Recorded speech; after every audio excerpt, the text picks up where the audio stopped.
Hello friends, welcome to our channel. நம்ம இன்றைக்கி பட்டாணி சாதம் எப்படி செய்கிறதுன்னு பார்க்க போகிறோம்.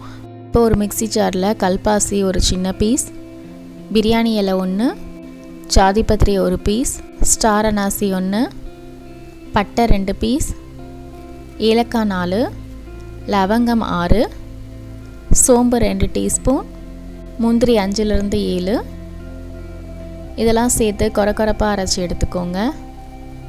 இது போல் அரைச்சி எடுத்த பிறகு இதில் 2 இன்ச் இஞ்சி சேர்த்துக்கோங்க, 10 பல் பூண்டு, சின்ன வெங்காயம் 10, கொத்தமல்லி இலைகள் கொஞ்சம், புதினா இலைகள் கொஞ்சம், இது கூடவே ஒரு 5 பச்சை மிளகாய் சேர்த்துக்கோங்க. நம்ம காரத்துக்கு பச்சை மிளகாய் மட்டும் தான் சேர்க்க போகிறோம். நீங்கள் உங்கள் காரத்துக்கு எது போல் குறைச்சோ இல்லை அதிகமாக்கியோ சேர்த்துக்கோங்க. இதெல்லாம் சேர்த்த பிறகு இது ரொம்ப நைஸாக அரைக்காமல் கொரப்பாக இது போல் அரைச்சி எடுத்துக்கோங்க. இப்போ நம்ம பட்டாணி ரைஸ் செய்ய ஸ்டார்ட் பண்ணிடலாம். இப்போ ஒரு குக்கரில் 3 டேபிள் ஸ்பூன் அளவு கடலெண்ணெய், 1 டீஸ்பூன் நெய், ஒரு பெரிய வெங்காயத்தை இது போல் நீல வாக்கில் கட் பண்ணி வச்சுருக்கேன், அதை சேர்த்துக்கிறேன். நம்ம ஆல்ரெடி சின்ன வெங்காயம் சேர்த்து அரைச்சிருக்கோம், அதனால் பெரிய வெங்காயம் 1 மட்டும் சேர்த்துக்கோங்க போதும். வெங்காயம் நல்லா பொன்னிறமாக வதங்கணுன்ட்டு அவசியம் இல்லை, கண்ணாடி பதத்துக்கு வதங்கினா போதும். இந்த அளவு வதங்கினா போதும். இந்த அளவு வதங்கினதுக்கப்புறம் நம்ம அரைச்சி வச்சுருக்க மசாலாவை சேர்த்துக்கோங்க.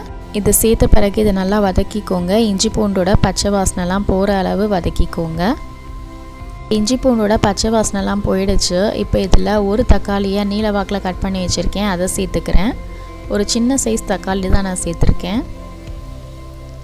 தக்காளி சேர்த்து தக்காளி மசிற அளவு வதக்கிக்கோங்க. தக்காளி நல்லா மசிஞ்சதுக்கப்புறம் இதில் ஓவர் நைட் ஊற வச்ச 1 கப் பச்சை பட்டாணியை சேர்த்துக்கிறேன். காஞ்ச பட்டாணியாக இருந்தால் ஓவர் நைட்டு ஊற வச்சு சேர்த்துக்கோங்க. உங்கள்கிட்ட ஃப்ரெஷ் பட்டாணி இருந்துச்சுன்னா நீங்கள் அப்படியே சேர்த்துக்கலாம். பட்டாணி சேர்த்த பிறகு இதில் தேவையான அளவு உப்பு சேர்த்துக்கோங்க. இப்போ இதை நல்லா கிளறி விட்டுட்டு ஒரு 2 நிமிஷத்துக்கு மீடியம் ஃப்ளேமில் வச்சு வதக்கிக்கோங்க. இப்போ 2 நிமிஷம் ஆயிடுச்சு. இப்போ இதில் நான் தேங்காய் பால் 1 கப் சேர்த்துக்கிறேன், தண்ணி 2.5 கப் சேர்த்துக்கிறேன். இப்போ தண்ணி கொதிக்க ஆரம்பிச்சிடுச்சு. நம்ம இப்போ இதில் பாஸ்மதி ரைஸ் சேர்த்துக்கலாம்.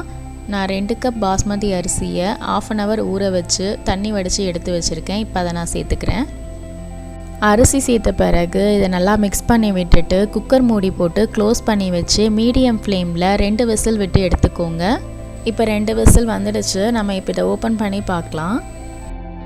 இப்போ இதில் 1 டீஸ்பூன் அளவு நெய் சேர்த்துக்கோங்க. நெய் சேர்க்குறதால சாப்பாடு ஒன்றோட ஒன்று ஒட்டாமல் நல்ல வாசனையாக இருக்கும். இப்போ பார்த்திங்கன்னா தெரியும், நம்மளுடைய பட்டாணி சாதம் நல்லாவே வெந்து வந்திருக்கு, உதிரியாக இருக்குது. சாப்பாடு உடையாமல் இதை ஒரு வாட்டி நல்லா கிளறி விட்டுடுங்க. இந்த ரெசிப்பியை நீங்களும் ட்ரை பண்ணி பாருங்கள், ரொம்பவே நல்லாயிருக்கும். ட்ரை பண்ணி பார்த்துட்டு உங்களுக்கு பிடிச்சிருந்தா கமெண்ட் பண்ணுங்கள், மறக்காமல் சப்ஸ்கிரைப் பண்ணுங்கள். தேங்க்ஸ் ஃபார் வாட்சிங்.